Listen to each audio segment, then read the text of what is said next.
자, 오늘 이제 14장을, 워낙 14장 내용이 방대해서요. 다 하지는 못할 것 같아요. 오늘 거의 끝자락까지 가고, 다음 주 화요일부터 이제 14장을 마감하고 15장, 이제 정말 이스라엘 백성들이 돌기 싫어하는 그 반대의 길로 돌아가는 그러한 또 이야기들을 나누어 보도록 하겠습니다. 14장을 이제 보면, 이 가데스 바니아에서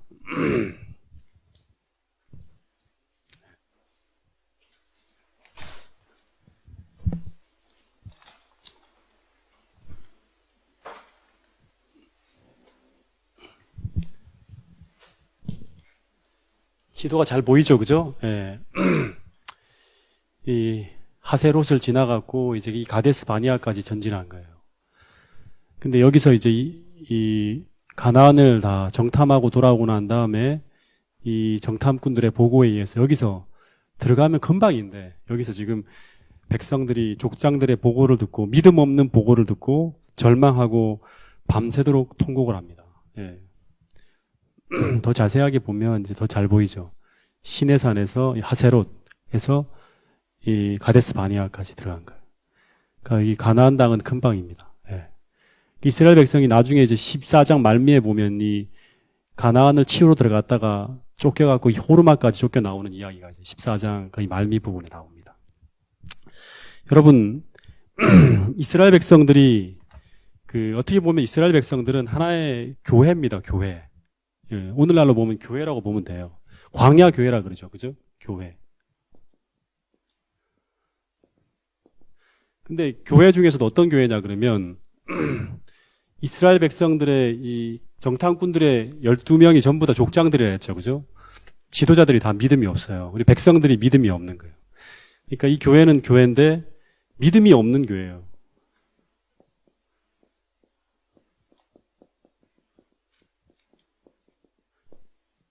이 믿음이 없는 교회가 어떤 모습으로 나타나는가를 이제 보고 싶으면 이 민수기 13장, 14장을 보면 돼요. 네, 민수기 13장, 14장. 그러니까 전진해야 될 그러한 어떤 그런 이 미션을, 전진해야 될 이 광야로 들어가서 하나님 나라를 이루어야 될 이 경계점에서 믿음이 없어서 무너지는 거예요. 그리고 문제 앞에서 그 문제를 신앙으로 돌파하지 못하는 거예요. 다 무너지는 교회예요. 그래서 이스라엘 백성들이 여기서 제가 지난 화요일 날 말씀드린 것처럼 이들은 하나님을 알긴 알아요. 그러니까 머리로 알아요. 그러니까 이 사람들은 머리로는 믿음에 대해서 어떤 건지 다 공식적으로 다 알고 있어요. 근데 이 하나님을 머리로 알지만 믿음을 통해 삶에 적용화시키지 못하는 어떤 그런 교인들이라 했죠. 예. 그러니까 머리로는 알고 있지만 삶의 믿음으로 하나님을 더하지 못하고 무너지는 사람들, 문제 앞에서, 고난 앞에서 이런 사람들이 이제 믿음이 없는 자들에게 나타나는 전형적인 모습입니다. 근데 이스라엘 백성들이 여기서 왜 이렇게 무너지고 있는가? 그 이유는 지난 화요일 날 설명을 드렸어요. 굉장히 중요한 부분인데 아시죠? 그죠? 그래서 혹시 제대로 듣지 못하신 분이 계시다면 꼭 다시 듣기 기능을 통해서 들어보시기 바랍니다. 화요일 설명했던 것도 반복하면 워낙 길어지니까. 근데 하나만 반복하면 우리가 매번 믿음의 도전에서 우리가 실패하면 그러니까 매번 문제가 오잖아요. 이 광야는 계속 문제가 끊임없이 오는 거예요. 우리 삶에 물 문제, 양식 문제, 그 다음에 어떤 그런 적들의 공격, 그 다음에 수많은 문제들이 와요. 힘들고 짜증나는 어떤 그런 극복하고 걸어 나가야 될 어떤 그런 많은 문제들이 와요. 그죠? 가정 문제, 그 다음에 여러 가지 문제, 자녀 문제, 수많은 문제들이 닥쳐옵니다. 직장 문제. 근데 이런 문제들 앞에서 우리가 매번 믿음의 도전에서 우리가 실패하면 우리의 믿음은 결코 잘할 수 없을 뿐 아니라 지난번에 뭐라 했죠? 잘할 수 없을 뿐 아니라 오히려 계속 더 약해지게 되어 있다고 했어요. 그게 이제 시대 부조한 자에 보면 나온 이야기예요. 계속 약해지게 되어 있어요. 그러다가 결정적으로 이 가데스 바니아는 넘어가야 되거든요. 이 하늘 가나안에 들어가기 바로 변경, 일요일 휴업령 같은 거죠. 그죠? 진짜 하나님 백성이 누구인가를 시험하는 이 도전에서 실패하게 되는 거예요.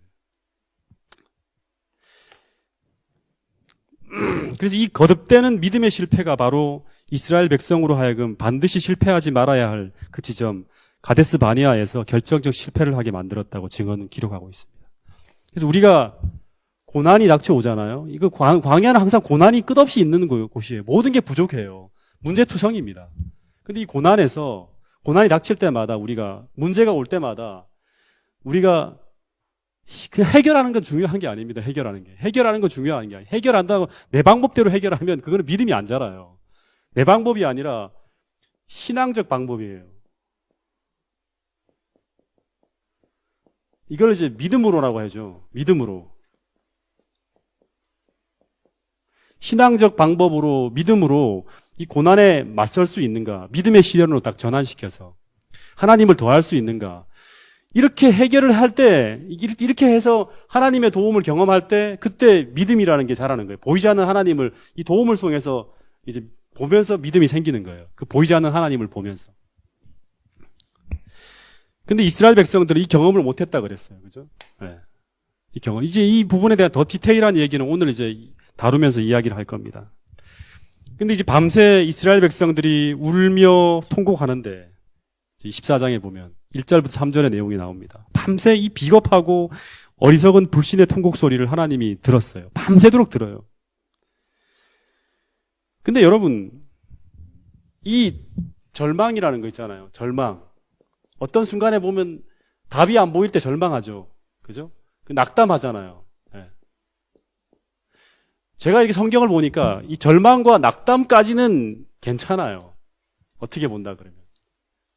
이 절망하면 믿음의 전조거든요. 믿음의 경계에 서는 거예요. 이 절망에서 빛을 보고 돌이키지 못하면 안 되는데, 여기서 이 절망하고 막 낙담하는 이 순간에 하나님을 더하기 위해서 하나님을 찾으면 상황이 돌아가요. 욥기 같은 경우를 보면 그렇죠. 욥의 경험을 본다 그러면 이 절망과 통곡의 불신에서도 욥처럼 믿음으로 탁 돌아서서 하나님을 찾으면 이 상황이 반전되죠. 욥기서의 마지막에 하나님 만나잖아요. 그래서 해결되잖아요. 근데 이 절망과 낙담을 방치하잖아요. 이 감정에 그냥 끌려가 버리면 그 다음에 나오는 공식이 뭔지 아십니까? 이 절대 하서는 안 되는 반역으로 나갑니다. 그러니까 이스라엘 백성들의 모습이 이 공식을 따라가는 거예요. 하나님을 반대하는 거죠. 반역이라는 거. 하나님과 다른 길로 가는 거예요. 하나님이 불편해하는 그런 길로 가는 거예요. 그러니까 완전히 하나님을 포기하는 거예요. 저는 이런 분들을 많이 봤어요. 그러니까 우리가 고난을 통해서 믿음이 다 자라지 않아요. 고난을 통하면 사람들이 성숙한다 그러죠. 그렇지 않아요. 많은 분들은 다 어디로 가냐 그러면 하나님을 포기해버려요. 더 믿음을 잃어버립니다. 이스라엘 백성들이 그랬잖아요. 근데 여기서 이 절망과 낙담의 순간에서 하나님을 의지해서 일어서게 될 때 고난이 바로 믿음의 시련이 돼서 우리를 성장시키는 겁니다.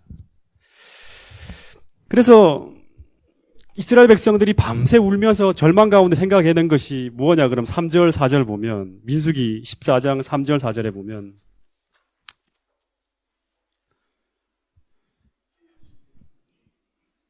여호와가 우리를 이 땅으로 인도해 낸 이유가 뭐냐 그러면 그들로 하여금 젖과 꿀이 흐르는 약속의 땅으로 인도하여 드리기 위한 것이 아니라 여기 이 땅에서 칼에 쓰러지게 하기 위해, 다시 말하면 우리를 죽게 하기 위해 이곳으로 인도하였다는 진짜 말도 안 되는 이상한 결론을 내리게 됩니다.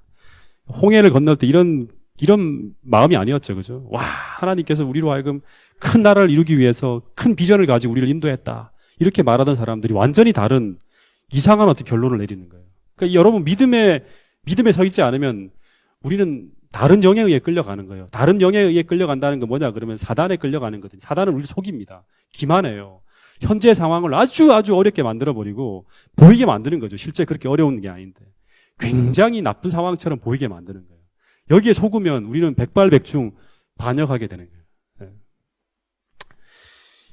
그래서 이들이 내린 결론이 뭐냐 그러면 어디로 가자 그럽니까? 그 다음에 보면 애굽으로 가자 그럽니다. 애굽. 와, 진짜 끝내주죠. 여기까지 가서 다시 어디로 가자냐면 일로 가자는 거예요. 일로. 네. 우리 지금 어떻게 왔냐 그러면 지금 여기가 이쯤이 이제 고센 땅이거든요. 고센 땅에서 이 홍해를 건너서 홍해가 이쯤이라 그러기도 하고 이쪽이 건너기도 하는데 홍해를 건너갖고 일로 쭉 내려와서 시내산에서 1년을 보낸 다음에 이렇게 간 거잖아요. 그러니까 이 1년 거의 2개월 동안의 경험이 하나님에 대한 경험을 전면 부인하는 거예요. 100%다 부정하는 거예요. 예. 우리도 이럴 수 있을까요? 예? 하나님 전혀 나와 삶 속에 관계하지 않았어. 하나님이 전혀 없었어. 수많은 하나님의 도우심을 보면서도 우리가 하나님을 완전히 부인할 수 있을까요? 예. 그렇게 될 수도 있습니다. 속으면요. 아시겠습니까? 예. 지금까지 우리 교회 교리에 대해서 저는 100% 확신하거든요. 고재원 목사도 마찬가지예요. 제가 만약에 이 교회 며칠 안 나오고 막 타락하고 쓰러지잖아요. 그러면 제가 했던 모든 고백들을 다 돌릴 수 있어요. 그리고 하나님이 없는 것처럼, 이 교회가 진리가 아닌 것처럼 떠들며 살 수 있어요. 그 사람들이 바로 뭐냐면 옛날에 지금 재림교회를 완전히 양날하게 비판하는 그런 수많은 사람들이에요. 그러니까 참 무서운 거죠. 속으면 이렇게 될 수 있는 거예요. 여러분, 애굽으로 돌아가자는 말이 무슨 의미냐 그러면 이들이 애굽에서 떠나 나온 게 뭐 때문이죠? 왜 애굽에서 나왔죠? 왜 일로 가려 그러죠? 지난번 우리 말씀 캠프 할 때 얘기했잖아요. 왜 일로 가야만 되죠? 네? 왜 일로 가야 됩니까? 이들이 여기 살면 되잖아요. 여기도 나일강의 삼각주라에서 그 지구상에 제일 비옥한 동네가 이곳이거든요. 제일 비옥한 동네예요. 사람들이 제일 많이 모여 살고 가장 문명이 찬란하게 발달한 사람 살기 제일 좋은 곳이 여기입니다. 근데 여기를 왜 떠나야 됩니까? 네?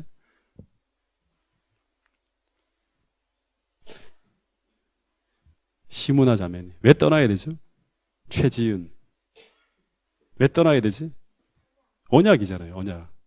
언약 때문에 그런 거예요. 아브라함과 맺은 그 하나님과의 언약을 기억함으로 이들이 애굽을 떠나는 거예요. 아, 맞아요. 우리와 하나님이 그 땅과 언약했지. 우리가 있어야 될 땅은 바로 여기다. 언약을 기억하고 떠나는 거예요. 그래서 하나님 백성이 되는 거예요. 근데 이들이 이 가데스 바네아에서 다시 애굽으로 돌아가자는 것은 뭐예요? 하나님과의 언약을 깨트리는 거예요. 네. 다시 말하면 반역이죠. 그 결과 이들이 이제 내린 결정이 뭐냐? 하나님을 다 무시합니다. 하나님과 관계했던 걸 다 무시해. 그러면서 그들을 여기까지 인도했던 하나님이 세운 지도자 모세를 어떻게 합니까? 내리는 거예요. 더 이상 우리 지도자가 될 수 없다. 그리고 또 하나 한 게 뭐냐 그러면 다른 새로운 지휘관을 장관으로 세우고 애굽으로 돌아가기로 결정합니다. 그 내용이 이제 그 다음 내용이 나오는 거예요. 근데 여러분 이게 굉장히 무모한 짓이죠. 여기서 이까지 그냥 간다 하더라도 며칠 길이냐 그러면 거의 10일 길이 가까이 되는 거예요. 근데 하나님께서 만나를 내려주지 않는 가운데 돌아갈 수 있습니까? 어떻게 돌아갑니까? 200만 명에 되는 그런 수많은 사람들이 하나님 도움 없이 돌아갈 수 있어요. 더 큰 고난이죠, 이게. 그래서 이때 이 상황에서 마지막으로 갈렙과 여호수아가 어떻게 하냐면 옷을 탁 찢고 큰 소리로 회중을 향해 뛰어듭니다. 그리고 목숨을 걸고 하나님의 기별을 전합니다. 뭐라고 하냐 그러면 여호와를 거역하지 말라고, 그리고 가나안 백성들을 두려워하지 말라고, 그러면서 하는 말이 그들의 보호자는 그들에게서 떠났고 여호와는 우리와 함께 하신다. 그러면서 그들이 우리의 먹이다. 이런 얘기를 하는 거예요. 너무나 정확한 진실을 얘기하죠. 지금이라도 정신 차리고 하나님 명령을 따라서 즉시 전진하자고 하는 거예요. 근데 이 기별이 그들의 귀에 들어오지 않아요. 이미 이제 선을 거의 넘어간 거예요. 마지막으로 하나님이 호소한 거예요. 그래서 이 사람들이 나타낸 행동이 뭐죠? 돌멩이를 들고 갈렙과 여호수아와 모세와 아론을 다 죽이려고 돌멩이를 들고 회중들이 달려오는 거예요. 여러분, 이 모습은 그들이 하나님과 언약한 백성이 더 이상 아니라는 걸 증명하는 거예요. 이들이 여전히 성소를 중심으로 무리지어 있고 여전히 성소에 드리는 예식에는 참여하고 있지만 이 믿음을 잃어버린 그리스도인은 이집트의 바로나 세상에 정말 잔인한 악인이나 별반 다를 게 하나도 없다는 거예요. 제가 이걸 보면서 굉장한 충격을 받습니다. 그러니까 우리가 이 교회에서 다닌다 하더라도 여러분들의 마음속에 믿음이 없잖아요. 그러면 여러분들은 세상 사람들과 다를 바 하나도 없는 사람이 되는 거예요. 그 이집트의 바로가 어떻게 했죠? 하나님의 기별을 전하는 모세와 아론을 돌멩이로 쳐 죽일라 했잖아요. 그죠? 어떻게든 죽일라 그래서. 똑같이 이스라엘 백성들이 자기 마음에 들지 않는 기별을 전한다 해서 이 갈렙과 여호수아를 돌멩이로 쳐 죽일라 그러는 거예요. 여러분, 오늘 우리가 믿음을 잃어버리면 우리는 세상 사람들과 다를 바 하나도 없는 그런 모습들이 교회에 나타납니다. 믿음을 잃어버린 교회의 모습이 바로 지금 이 모습이에요. 서로 같은 형제들끼리 같이 힘을 합쳐서 이곳까지 왔는데 여기서 서로 죽이려고 싸우는 거예요. 여러분, 오늘 성경은 오늘 우리에게 뭘 말하냐 그러면 우리가 말하는 입이 아니라 우리의 삶의 열매로 우리가 어디에 속한 사람인지 알게 된다 그러는 거예요. 정말 중요합니다. 내게 지금 어떤 열매들이 맺히고 있는가를 우리가 점검해 보지 않으면 우리는 교회는 다니고 있지만 전혀 다른 모습으로 하나님 기대하는 그런 방향이 아니라 다른 방향으로 우리가 살아갈 수 있다는 거예요. 여러분, 이 가데스 바니아는 오늘날 재림 직전, 하늘에 들어가기 직전 하나님이 당신의 믿음의 백성들을 대상으로 하시는 마지막 테스트 현장이라 했어요. 그러니까 광야 길을 거의 끝내기 직전에 지금 서 있는 곳이 가데스 바니아예요. 그 다음에는 모압 평지죠. 이 땅으로 가는 거예요. 40년 놀고 난 다음에. 그러니까 여기서 한 번씩 한 번씩 다 테스트를 하나님이 거치고 난 다음에 들어가요. 근데 이 테스트를 통해서 믿음을 가진 진짜 하나님의 백성과 이름만 있는 그리스도인들이 완전히 구별되는 거예요. 누가 진짜 믿음의 사람, 하나님의 참 백성인지 완전히 가려지는 거예요. 여기서. 그러니까 믿음이 없는 사람들을 12두령과 그 다음에 이스라엘 백성들 대부분이 여기에서 실패하죠. 여러분, 제가 목회를 하면서 하나 배운 게 있어요. 그게 뭐냐 그러면 모든 사람들은 시간을 통해서 그 사람이 몇면, 그러니까 그 사람이 어떤 사람인지에 대한 것들을 다 드러내게 돼 있어요. 시간이 지나가면. 여러분, 왜 하나님께서 사단을 바로 멸하지 않으셨는지, 그리고 이 죄인들과 악인들을 왜 하나님께서 멸하지 않고 이 4000년 역사를 끌고 가는지 그 이유를 우리가 알아야 돼요. 여러분, 역사가 흘러가고 시간이 흘러가면 악이 악으로 드러나고 선이 선으로 드러나게 돼 있어요. 그래서 이 시간이라는 것이 진실을 밝혀주는 아주 중요한 키예요. 이 시간이 흘러가면 다 드러나게 돼 있어요. 그래서 이 하나님 백성들은 내가 지금 비록 오해받고 있다 하더라도 인내하면서 하나님을 기다리게 되는 거예요. 왜냐 그러면 역사가 흘러가면 진실은 반드시 드러나요. 이 교회가 정말 진리를 가지고 있는 교회라 그러면 시간이 흘러가면 드러나게 돼 있어요. 그래서 여러분, 하나님께서 이 시간을 밤새도록 기다리신 이유는 바로 뭐냐 그러면 이들이 기다렸고 찾는다 그래서 돌아오지 않는다는 걸 보여주는 거예요. 계속 악평만 하고 나중에는 어디까지 가냐 그러면 갈렙과 여호수아를 돌멩이로 쳐 죽이려 하는 그 순간이 바로 뭐냐 그러면 이들이 이제 완전히 드러나는 믿음이 없는 사람이라는 걸 완전히 증명하는 행동들이었어요. 그래서 이제 하나님께서 더 나비두면 갈렙과 여호수아가 희생되어지고 이제 더 돌이킬 수 없는 방향으로 가기 때문에 11절, 12절에 하나님께서 회중 가운데 임재하시면서 이런 말씀을 하십니다. 자, 11절, 12절을 같이 읽어보겠습니다. 시작.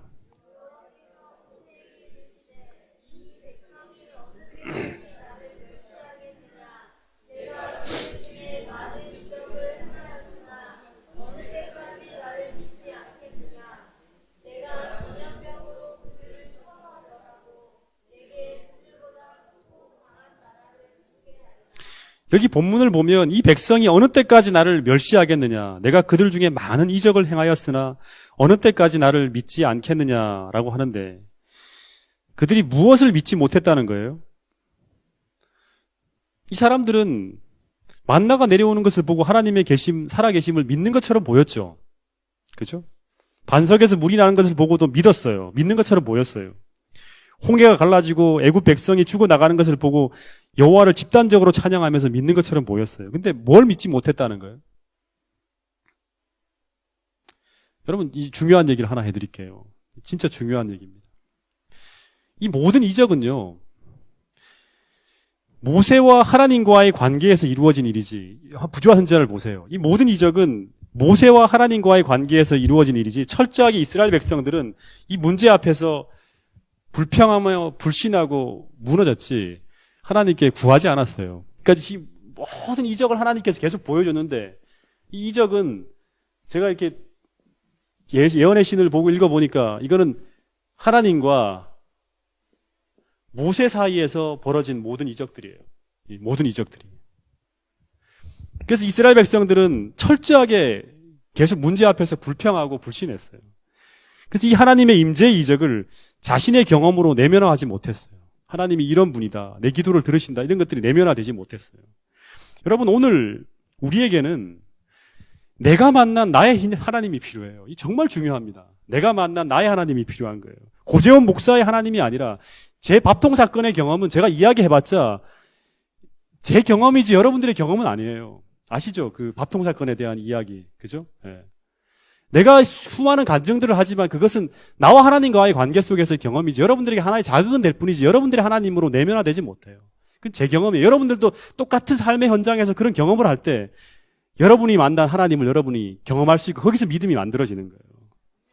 심지어 어떤 집사님의 경험이 아니라 성경에 나오는 다윗의 경험이나 엘리야의 경험이나 사도 바울이 만난 하나님을 성경에서 계속 읽지만 여러분들이 그 똑같은 경험을 해야지만 여러분이 하나님을 경험할 수 있는 거예요. 그렇지 않으면 그 사람들의 경험이에요. 그 전부 다. 예. 여러분 심지어 이 교회가 집단적으로 체험하는 그 하나님이 아니라 그러니까 여기서 많은 어떤 그런 부흥이 일어나고 한다 하더라도 집단적으로 체험하는 그 하나님을 통해서 여러분들이 만난 하나님을 경험할 수가 없어요. 오늘 내가 만난 나의 개인적인 하나님이 필요한 거예요. 그 하나님이 나의 개인적 문제 앞에서 내가 믿음을 가지고 하나님을 더해서 내 문제 앞에 설 때마다 내가 개인적 문제 앞에서 내가 믿음을 가지고 내가 하나님을 더하여 신앙적인 방법으로 내 문제를 하나님의 도움으로 해결함을 경험할 때 그때 비로소 우리는 내가 만난 하나님을 경험할 수 있고 그 속에서 보이지 않는 그 하나님을 봄으로 말미암아 믿음이라는 것이 만들어지는 거예요. 이 굉장히 중요한 겁니다. 이게 안 되면 성경은 하나 여러분들에게 재미있게 하는 스토리이고 제 설교도 여러분들에게 그냥 참 재미있는 은혜선 설교 하나만 들었다 하는 끝나는 거지 여러분이 도전하지 않으면 여러분이 경험하지 않으면 그건 제 경험이지 여러분의 경험이 될 수가 없어요. 이스라엘 백성들은 그렇게 계속 걸어왔던 거예요. 수많은 이적을 보여줬지만 그 이적이 그들의 믿음을 만들어내지 못했어요. 하나님이 어느 때까지 내가 이적을 통해서 계속 했지만 이스라엘 백성들이 믿지 않게 하느냐 이렇게 얘기하시는 거예요. 이 하나님은 거듭거듭 이 불신을 나타내면서 언약을 깨고 반역으로 나가는 이스라엘 백성들을 보면서 이제 무슨 말을 하냐 그러면 12절에 보면 내가 이제 이들을 쳐서 멸하고 내게 누구에게냐 모세에게 너를 통해서 내가 그들보다 크고 강한 나라를 이루겠다 그럽니다. 이게 무슨 말이죠? 옛날에 그 노아 홍수 때 어떻게 했죠? 이스라엘 수많은 그 사람들이 다 죽어나가고 난 다음에 노아를 통해 새로운 그 시작을 했죠. 그죠? 그런 것과 똑같이 이제 이스라엘 백성들 다 없애고 네 아들을 통해서 다시 한번 하나님 나라를 이루겠다. 아브라함처럼. 그런 얘기를 하는 거예요. 이게 다 실패했다. 이게 이 장면을 보면서 여러분들 이게 어디서 본 것 같지 않습니까? 이 내용을. 어디서 본 것 같지 않습니까? 성경 통독 좀 하세요, 여러분. 어디서 본 것 같지 않습니까? 어디서 봤죠? 출애굽기 33장인가요? 거기 금송아지 숭배를 하면서 시내산에 내려왔을 때 이스라엘 백성들이 금송아지를 갖다 놓고 완전 반역했죠. 이제 우리를 여기로 인도했던 그 하나님은 어디 계신지 우리 모르겠고 모세도 안 보이고 하니까 이제 금송아지를 세우고 이 신이 바로 우리를 애굽에서 인도한 신이라면서 금송아지 숭배를 하며 집단적으로 하나님 앞에 반역해 나갑니다. 그때 하셨던 하나님 말씀이 이거예요. 내가 이 나라를 다 쳐서 멸하고 언약한 지 40일도 안 돼갖고 이들이 완전히 하나님을 배반했다. 그래서 하나님이 이제 더 이상 이스라엘 백성들을 내 백성으로 인정할 수 없다. 언약이 깨졌으니까. 그래서 너를 통해 새로운 나라를 이루겠다 그럽니다. 그때 모세가 뭐라 합니까? 하나님 이 백성들을 다 없애려거든 차라리 나도 죽여달라고 하면서 중죄의 기도를 하죠. 근데 하나님이 이때 이 시내산에서 금송아지 반역을 나타냈을 때 하셨던 말씀과 동일한 말씀을 또 했어요. 그러니까 하나님이 이렇게까지 보여주고 알려줬건만 전혀 믿지도 않고 전혀 변화되지 않는 이스라엘 백성들을 보면 너무 답답해 하시는 거예요. 근데 13절, 19절 한번 읽어보겠습니다. 민수기 14장 13절부터 19절 좀 긴 내용인데 우리 지은이가 한번 큰 소리로 읽어보세요. 모세가 여호와께 여짜오되 애굽인 중에서 주의 능력으로 이 백성을 인도하여 내셨거늘 그리하시면 그들이 듣고 이 땅 거주민에게 전하리이다. 주 여호와께서 이 백성 중에 계심을 그들도 들었으니 곧 주 여호와께서 대면하여 보이시며 주의 구름이 그들 위에 섰으며 주께서 낮에는 구름 기둥 가운데에서 밤에는 불기둥 가운데에서 그들 앞에 행하시는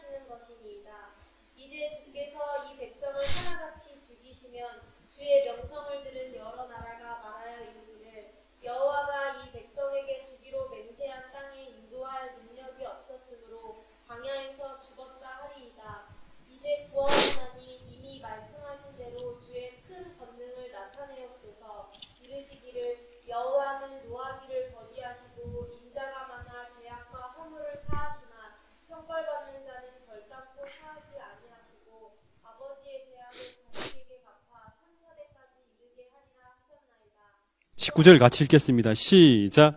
구하옵나니 주의 인자의 광대하심을 따라 이 백성의 죄악을 사하시되 애굽에서부터 지금까지 이 백성을 사하신 것 같이 사하시옵소서. 여러분, 제가 이 장면 보면서요, 거의 출애굽기 32장에 금송아지 숭배하면서 언약을 깨트리고 반역할 때 이 모세가 기도했던 것과 거의 똑같은 기도예요. 거의 문자도 비슷하고 내용이 거의 똑같아요. 기도문이 거의 유사합니다. 그러니까 이런 엄청난 반역을 이들이 이제 한 번 한 게 아니죠. 한 번 한 게 아니라 이건 사소한 실수도 아니라 엄청난 반역과 그로 말미암아 수많은 사람들이 당시에 이 금송아지 숭배할 때 레위인들에 의해서 사형 집행되어졌어요. 3,000명이 죽었어요. 그들은 그거를 다 알았어요. 거의 하나님이 이제 이들을 버릴 뻔했고 그들은 울며 회개하며 여호와의 영광이 돌아오기를 기다린 적이 있었어요. 근데 이들이 이 엄청난 반역을 또 반복하는 거예요. 네. 여러분이 하나님이 어떻게 할까요? 엄청난 반역을 2번씩이나 해요, 이렇게. 사소한 실수가 아니에요. 네. 근데 이 모세가 이런 유사한 기도를 또 하는 거예요. 근데 놀라운 것은 그때도 하나님이 이 모세의 기도를 듣고 출애굽기 32장 14절에 보면 여호와께서 뜻을 돌이키사 말씀하신 화를 백성에게 내리지 아니하였다. 근데 민수기 14장 20절에도 하나님이 이 똑같은 기도에 똑같은 용서를 하시는 것을 보게 됩니다. 제가 하나님이라면 이제 구제불능으로 판결한 이들을 용서할 수도 없을 텐데 하나님이 또 모세의 기도를 들으시고 14장 20절 보세요. 여호와께서 이르시되 내가 내 말대로 어떻게 한다? 사하노라. 또 사한대. 전 여기서 하나님의 공의와 하나님의 자비를 다 봤어요. 여러분, 여기 아마 이 민수기 14장부터 쭉 이어보면 하나님의 공의와 자비가 정확하게 드러나는 걸 볼 수 있어요. 여러분, 결국 이 모세의 기도는 결국 이스라엘을 포기하지 못하는 예수 그리스도의 기도예요. 예. 이 엉망진창인 이스라엘 백성을 당신의 명예와 당신의 영광에 완전히 먹칠을 하고 하나님이 가나안을 치러 왔다가 무력하게 돌아가는 무력한 신으로 만들어버리는 거예요. 이까지 전부 다 지금 이제 여호수아서를 보면 이 가나안 백성들이 다 두려워 떨었어요. 왜냐 그러면 세상에서 가장 강력한 나라인 이 이집트가 여호와란 신에 의해서 완전히 초토화되는 걸 봤거든요. 그죠? 그리고 그들의 공격 방향이 어디냐 그러면 이 가나안이었어요. 아브라함과 언약한 땅. 그리고 이 사람들은 이제 쳐들어오게 되면 다 무너질 거라는 걸 알고 굉장히 두려움에 떨고 있었어요. 근데 하나님께서 이 가데스 바니아까지 갔다가 아직까지 힘이 이 하나님이 마치 무력한 것처럼 다시 돌아갑니다. 그러니까 완전히 무능한 신으로 만들어버리는 거예요, 이스라엘 백성들이. 심지어 당신이 세운 종을 향해서 돌을 드는 이 이스라엘 백성을 하나님께서 끝까지 포기하지 않으시고 다시 회복시키려고 하시는 이 마음을 저는 이 민수기 14장을 통해서 봤어요. 여러분, 다시 말하면 40년의 역사를 되돌린다 하더라도 하나님의 이 명예에 완전히 먹칠을 하고 하나님의 완전히 무력한 신으로 만들어버리고 하나님이 아무것도 아닌 것처럼 이렇게 명예가 땅에 떨어졌지만 하나님께서는 포기하지 않고 끝까지 다시 해보시겠다 하는 거예요. 그 모습이 바로 이 이야기 속에 담겨있는 하나님 마음이에요. 엄청난 사랑이죠. 여러분, 이 사랑을 가지고 하나님이 우리를 돌보고 있어요. 우리를 기대하고 있어요. 여러분, 이제 중요한 얘기를 할게요. 민수기 14장 20절에 여호와께서 내가 내 말대로 사하노라 하셨는데 그러면 하나님이 용서하시면 이제 잘못된 것이 다 끝나고 다시 가나안으로 들어갈 수 있다는 말입니까? 용서가 다 했으니까. 예? 21절 보세요, 근데. 21절. 자, 읽어보겠습니다. 시작.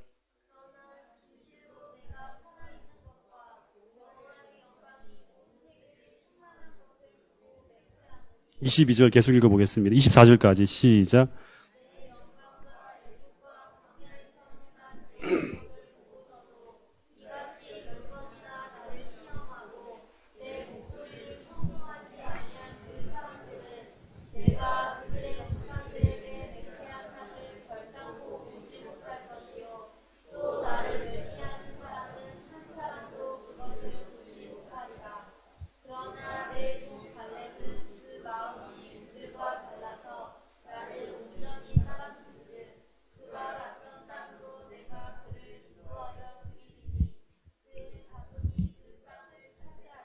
25절까지 읽겠습니다. 25절 시작.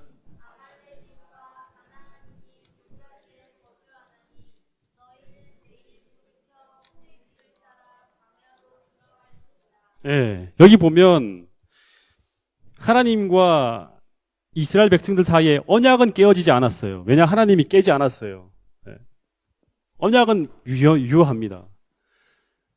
근데 이들이 이제 하나님께서 이들의 죄를 사하긴 하지만 이 가나안으로 들어가려 그러면 반드시 뭐가 필요하다? 뭐가 필요하다? 가나안으로 향한 전진에는 반드시 뭐가 필요하다 했어요. 예? 믿음이 필요하다 했어요. 이 믿음. 하늘 가는 길은 무조건 믿음이 없으면 안 돼요. 이 믿음을 회복하지 못하면 여전히 가나안으로 들어가지 못하는 거예요. 그래서 하나님께서 21절부터 24절에 내가 사하고 또 사하고 용서하고 또 용서하더라도 이들이 뜻을 돌이키지 아니하면, 다시 말하면 그들이 전혀 다른 삶의 패러다임을 가지고 하나님을 바라보면서 획기적인 삶의 전환을 이루어내지 못한다면 그들은 절대로 가나안 땅에 입성하지 못한다는 거예요. 다시 말해 이 믿음이 만들어지지 않으면 절대 가나안에 들어가지 못한다는 거예요. 여러분, 그러니까 결국 이 가나안에 들어갈 수 있는가 없는가는요, 정확하게 말하면 이 믿음은요, 믿음의 순종까지를 말합니다. 이걸 기억해야 돼요.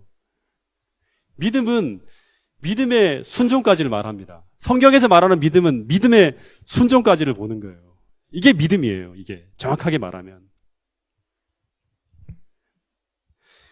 그래서 이 이스라엘 백성들이 다시금 가나안에 들어가고자 한다면 그들은 다시금 이 믿음을 소유해야 되는데, 이 가나안에 들어간 믿음을 만들기 위해서는 어디로 가야 되냐 그러면 그냥은 안 돼요. 광야로 들어가야 돼. 다시. 이 광야는 한마디로 말하면 고난입니다. 고난의 길이에요. 그래서 하나님께서 25절에 너희는 내일 돌이켜 홍해 길을 따라 다시 광야로 들어갈지니라. 언약을 안 깼어. 다시금 이 믿음을 만들어야 돼. 그러려 그러면 다시 돌아가야 된다는 거예요. 그 홍해 길이라는 말은 어디냐 그러면 여기서 다시금 일로 내려가는 거예요. 이렇게. 일로 가는 게 아니라 일로 가야지만 되는데 일로 가는 거예요. 이렇게. 네. 홍해잖아요. 다시 내려가는 거예요. 여러분, 이런 생각이 들었습니다. 이 믿음을 그냥 넣어주면 안 되나? 하나님이 이렇게 우리 마음속에. 네? 네? 그냥 하나님이 확 믿음을 넣어줘 버리면 되는 거 아닌가요? 네?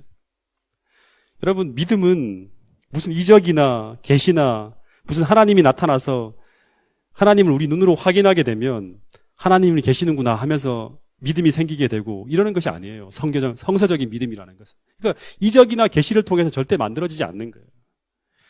여러분, 성서적 믿음은 제가 지난번 로마서를 공부할 때 이 얘기를 했는데요. 로마서 1장 5절 한번 보세요. 로마서 1장 5절.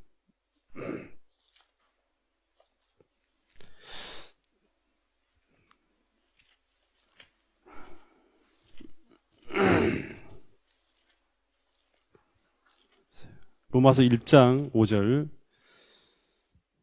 자, 여기 보면 그로 말미암아 우리가 은혜와 사도의 직분을 받아 그의 이름을 위하여 모든 이방인 중에서 믿어 순종하게 하나니. 믿어 순종하게 하나니겠죠. 16장 26절을 보세요. 로마서 16장 26절.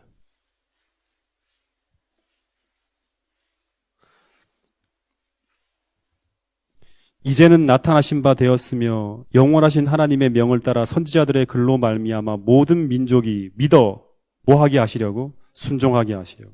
그러니까 성서적 믿음은 믿어 순종케 하는 믿음이에요. 그러니까 믿는다고 해서 믿는다고 머리로만 하는 게 아니라 계속 얘기하죠. 삶에 적용될 수 있는 믿음. 그러니까 순종까지 가능한가? 그게 진짜 믿는 믿음이라는 거예요. 그러니까 다시 말해 성서적 믿음은 머리로만 아는 죽은 믿음이 아니라 현실의 문제 앞에 다시 말하면 삶에 적용시킬 수 있는 믿음이에요. 삶에 적용되어지는 믿음이 진짜 믿음이에요. 고난의 현장, 광야길에서 수많은 광야 문제 앞에서 우리가 하나님을 더하기 위해서 하나님을 생각하면서 그 문제를 하나님의 도움으로 해결할 수 있는가. 여기서 믿음이 생기는 거예요. 근데 오늘날 많은 사람들이, 기독교인들이 거의 교회는 다니는 그리스도인 불신자로 살아가요.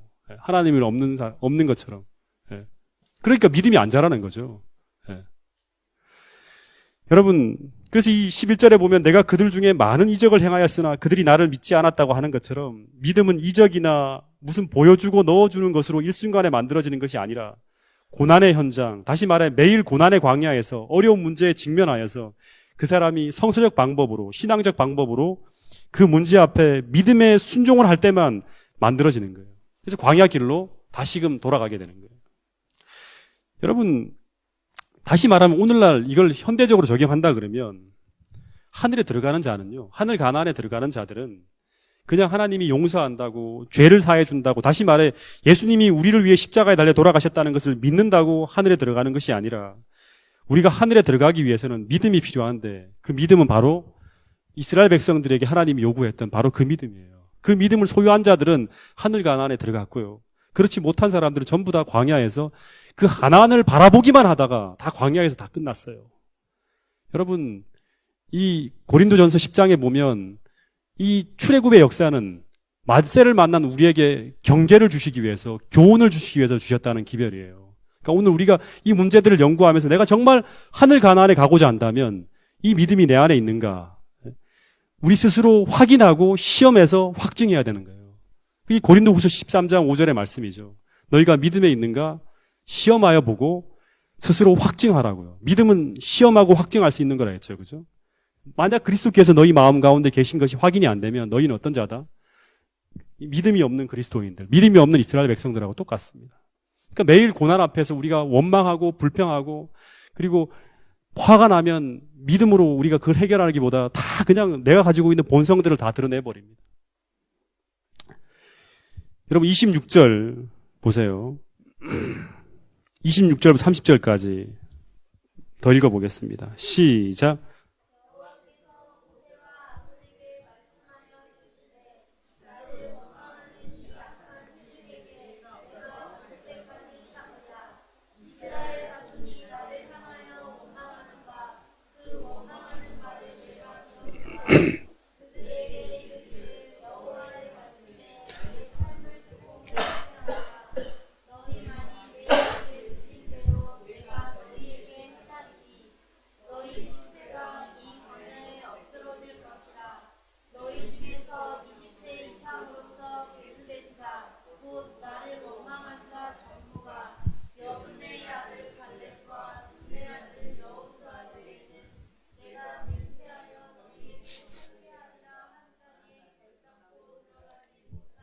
예, 여기 보면 하나님께서 이스라엘 백성들의 이 악한 말을 다 기억했다는 말이 나옵니다. 여러분, 이들이 이 고난 중에 한 말들이 다 진심이었을까요? 예? 예? 진심이었을까요? 아니면 그냥 가짜 얘기일까요? 예? 여러분, 너무나 힘들고 어렵고 화가 나고 고통스러우니까 불평하고 하나님 원망하고 힘드니까 여기서 다 죽으러 왔다고 한 이 말은 진심이 아니라 그냥 한 말 아닐까요? 예. 근데 제가 몇 주 전에 말씀을 드렸죠. 예. 믿음 있는 사람과 믿음 없는 사람이 구별되어지는 상황이 언제라고요? 언제 시험이 되어진다 했습니까? 여러분, 좋은 일이 있을 때 그리고 전망이 밝을 때 감사하고 기뻐하는 것은 누구나 할 수 있는 일이라 했죠. 누구나 그때는 다 믿음의 고백을 할 수 있고 하나님께 죽도록 충성하겠다고 베드로처럼 다 고백할 수 있어요. 근데 정작 이 고난이 찾아왔을 때, 이 광야 길에서는 그렇게 못해요. 정작 고난이 찾아왔을 때 우리가 이때 이제 믿음이 있는 사람과 없는 사람이 갈라지는 거예요. 그러니까 믿음에 있는 사람과 없는 사람이 갈라지는데 고난이 왔을 때 우리가 하나님을 여전히 신뢰함으로 감사함으로 내 안에 있는 그 믿음을 우리 안에 계신 그리스도를 행함을 통해 입증할 수 있는가? 이게 하나님이 시험하시는 거예요. 야고보서에 보면 너희가 여러 가지 시험을 만나거든 어떻게 하라? 온전히 기쁘게 여기라. 이게 믿음이 있는 사람이에요. 너희가 여러 가지, 이 시험이라는 말은 페이라스모스, 고난이에요. 고난이고 환난이에요. 그리스도인들은 진짜 믿음의 정점에 있는 사람들이죠. 이 사람들은 당시 사도시대 그런 사람들은 믿음으로 항상 고난을 통해서 자기 안에 계신 그리스도를 항상 드러내요. 그리고 그 중에 제일 중요한 게 바로 뭐냐 그러면 이 입입니다. 입. 그러니까 그 고난이 찾아왔을 때 우리는 하나님을 여전히 신뢰함으로 감사함으로 내 안에 있는 그 믿음을 우리 안에 계신 그리스도를 행함을 통해 입증할 수 있는가? 이제 이게 바로 믿음이 있는 사람들의 모습인데 이 믿음은요. 그래서 중요한 거는 꾸며낼 수가 없다는 거예요. 꾸며낼 수가 없어요. 우리가 모조해낼 수가 없어요. 있는 것처럼 할 수가 없어요. 평소엔 괜찮지만 시련이 닥쳤을 때 다 드러난다 그랬어요. 속에 있는 게. 여러분 믿음이라는 거는 이 믿음은요, 여러 가지로 얘기할 수 있지만 제가 말하는 믿음은, 성경에서 말하는 믿음은 믿음으로 내 안에 계신 그리스도를 보여주는 겁니다. 믿음이 있으면 그리스도를 보여주게 돼요. 믿음으로 예수님께서 내 안에 계시니까 믿음을 통해 내 안에 계신 그리스도를 보여주게 돼 있어요. 믿음이 있으면 성령이 역사하거든요. 하나님께서 계시다는 걸 보여줄 수가 있는 거예요. 근데 그것이 가장 잘 드러날 때가 인생의 그 서리가 내리고 폭풍 한설이 몰아치는 바로 이 고난 중이라는 사실이에요. 여러분, 그 나무가 상록수인지 낙엽송인지 언제 정확하게 증명이 됩니까? 이제 좀 더 추워지면 정확하게 증명이 되죠. 여러분, 그게 바로 뭐냐 그러면 더 추워진 장소가 이 가데스 바니아예요. 여러분, 출애굽의 여정을 보면 이스라엘 백성들이 물이 떨어졌을 때, 양식이 떨어졌을 때, 어려움이 올 때마다 이들은 죽겠다고, 우리는 가나안에 절대 못 들어간다고 하면서 모세를 향해 불평하고 원망하는 일들이 있었어요. 근데 이 고난 속에서 그들의 입에서 터져나온 이 모든 말들이 고난 중에는 모조가 안 된다 했죠. 그죠? 이 불평과 원망과 못 들어가겠다 하는 것들이 그들이 그냥 하는 말이었지만 그것은 그 모든 말들이 다 그들의 신앙의 현주소가 어디 있는지를 다 설명해 주고 있었어요. 하나님이 다 들었다는 거예요. 그런 기록이 계속 나옵니다. 이들이 하는 말을 내가 다 듣고 있다. 다시 말하면 그들이 믿음이 어디 있는지 다 보여주고 있다는 거예요. 민낯을 다 드러낸다는 거예요. 여러분, 우리의 입이 평소에는 믿음이 있는 척, 신앙이 있는 척 꾸밀 수 있지만 고난 중에는 꾸밀 수가 없어요. 그러니까 우리가 진실하게 믿어야 돼요. 그러니까 있는 척하고 사는 게 아니라 진실하게 하나님 앞에 기도하고 회개하고 하나님 앞에 믿음으로 전진하는 것들을 훈련해야 한다는 거예요. 여러분, 신앙은 쇼하는 게 아니에요. 절대. 아시겠습니까? 그래서 항상 이스라엘 백성들은 똑같은 고난 속에서 다른 말을 할 수가 없는 거예요. 믿음의 말을 할 수가 없는 거예요. 왜냐하면 그럼 믿음이 없었기 때문에. 믿음이 있었으면 다른 말을 합니다. 하나님이 기대하는 거예요. 이때 이 마라에서의 3일길에서 모습과 호렙에서 하세롯에서 이 3일길의 모습에서 다른 모습이 나타나기를 기대했어요. 근데 똑같았잖아요. 믿음이 없는 거예요. 여러분, 그들의 믿음의 현주소가 어디인지를 정확하게 보여주는 게 바로 고난 중입니다. 극한 상황에서 하나님이 한번 보는 거예요. 자기들이 진짜 그리스도라면 여기서 정말 감사할 수 있는지.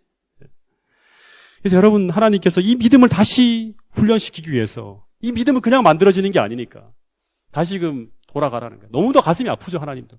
역사에, 하나님은 이 역사를 이렇게 가고 싶은데 이렇게 돌리는 거예요. 하나님의 역사를.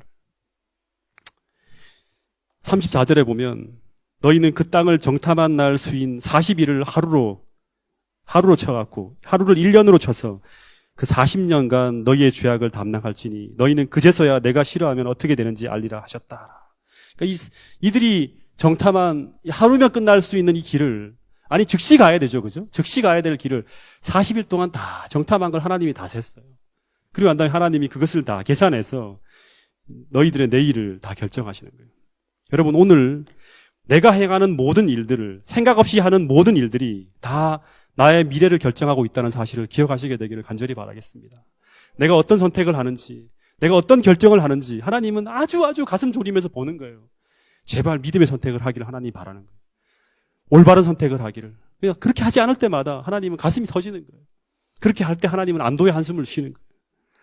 여러분, 오늘 내가 신앙을 떠나 그릇된 방향으로 나가고 있는 어떤 삶의 잘못된 모습이 있다면 여러분, 부디 더 끌지 말고 즉시 돌아가서 하나님 앞에 회개하며 돌아갈 수 있게 되기를 간절히 바라겠습니다.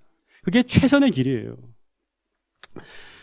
35절, 38절 마지막 구절을 읽고 그 다음 내용은 화요일 날 하겠습니다. 35절부터 38절 시작.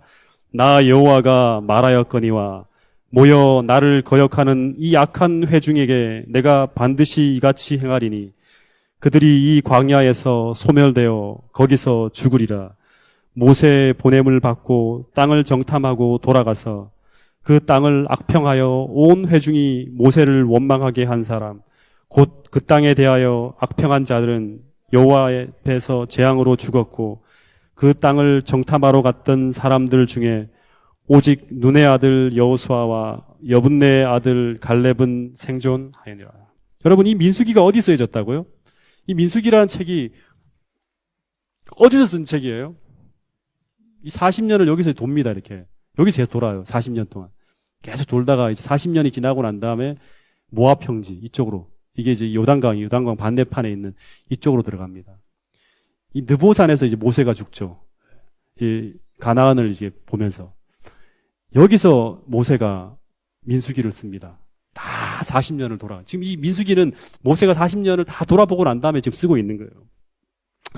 근데 이 모압 평지에서 이 글을 쓰면서 모세가 이제 봤겠죠. 하나님께서 하신 말씀들, 40년 전에 하신 말씀들이 다 정확하게 이 하나님 말씀대로 이루어진 것을 보면서 이 모세가 지금 적고 있는 거예요.